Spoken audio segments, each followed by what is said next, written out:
வணக்கம். வாங்க AR creation சமையலில் நம்ம பார்க்க போகிற ரெசிபி ஒரு சூப்பரான பாசிப்பருப்பு ஜவ்வரிசி வச்சு பாயாசம் எப்படி செய்கிறது வீடியோவில் பார்க்க போகிறீங்க.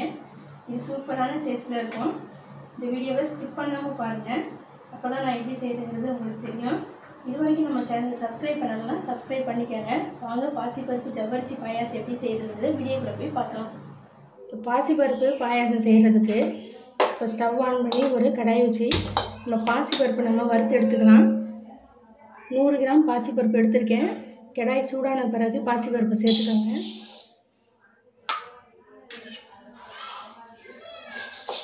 கருக விடாமல் லைட்டாக வறுத்துக்கோங்க. ஒரு 2 நிமிஷம் வறுத்தா போதும்.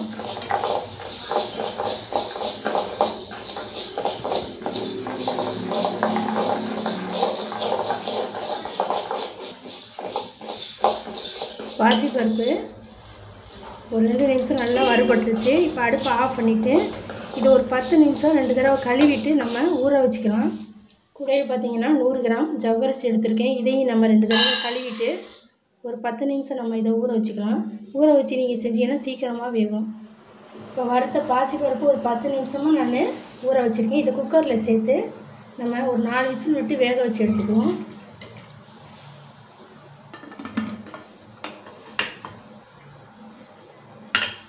ஊற வச்ச ஜவ்வரிசியை நம்ம வேக வச்சு எடுத்துக்குவோம்.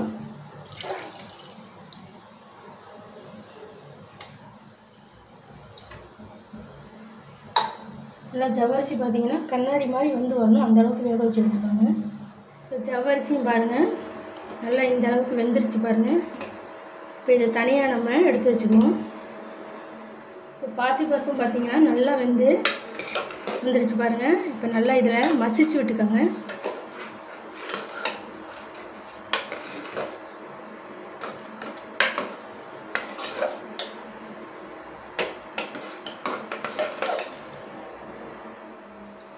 இப்போ மண்டை வெல்லம் பார்த்திங்கன்னா ஒரு 1.5 கப்பு நான் எடுத்திருக்கேன். இப்போ தூசியெல்லாம் இருக்கிறதுனால இதில் பார்த்திங்கன்னா தண்ணி சேர்த்து நம்ம இதை கரைச்சிக்குவோம். ஒரு 1/4 கப்பு மட்டும் தண்ணி சேர்த்துக்கோங்க. வெல்லம் பார்த்திங்கன்னா நல்லா கரைஞ்சிருச்சு. இப்போ இதை தனியாக வடிகட்டி எடுத்து வச்சுக்குவோம்.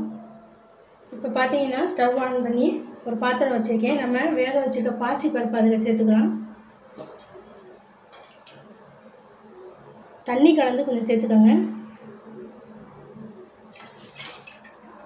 ஜவ்வரிசி இதோட சேர்த்துக்குவோம்.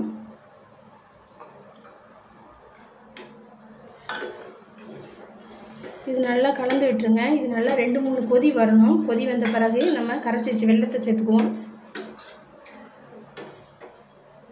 கூடவே நம்ம ஸ்வீட்டுக்கு பார்த்திங்கன்னா ஒரு 2 கல் உப்பு சேர்த்துக்கோங்க.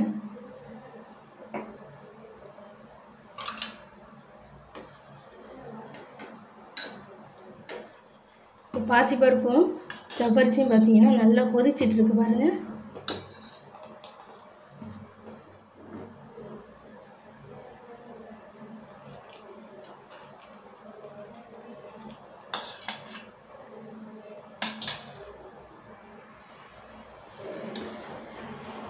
கிண்டி விட்டுட்டே இருங்க. அப்போ தான் அடி பிடிக்காமல் இருக்கும்.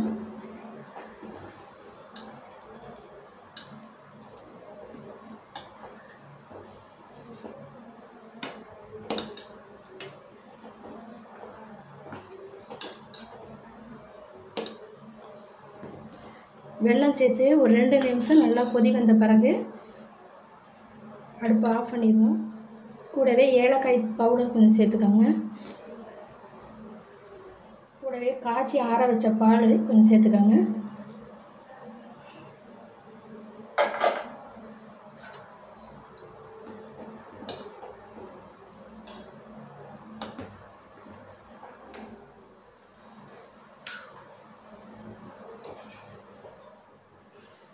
ஸ்டவ் ஆன் பண்ணி ஒரு வானல் வச்சுக்கோங்க.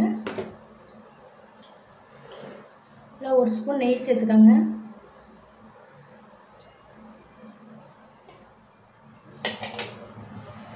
இப்போ பார்த்தீங்கன்னா பொடி பொடியாக நான் கட் பண்ணி வச்சுருக்கேன் தேங்காயை இதோடு சேர்த்து நல்லா ப்ரௌனாக வதக்கிக்கோங்க.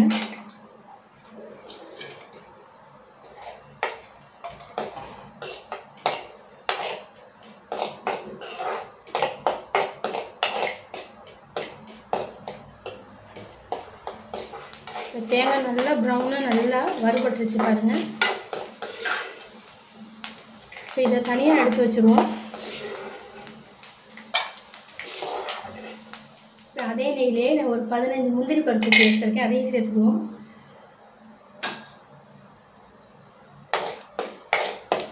கூடவே உலர் திராட்சையும் சேர்த்துக்காங்க.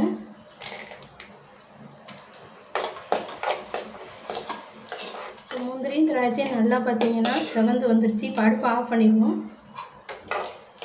ரெடி பண்ணி வச்சுருக்க பாயாசத்தில் நம்ம இதில் சேர்த்துருவோம். வறுத்து வச்ச தேங்காயும் இதோட சேர்த்துருங்க.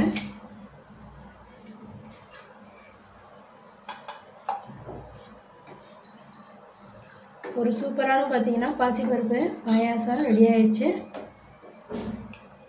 சூப்பராக பார்த்தீங்கன்னா பாசிப்பருப்பு பாயாசம் ரெடி ஆயிடுச்சு பாருங்கள்.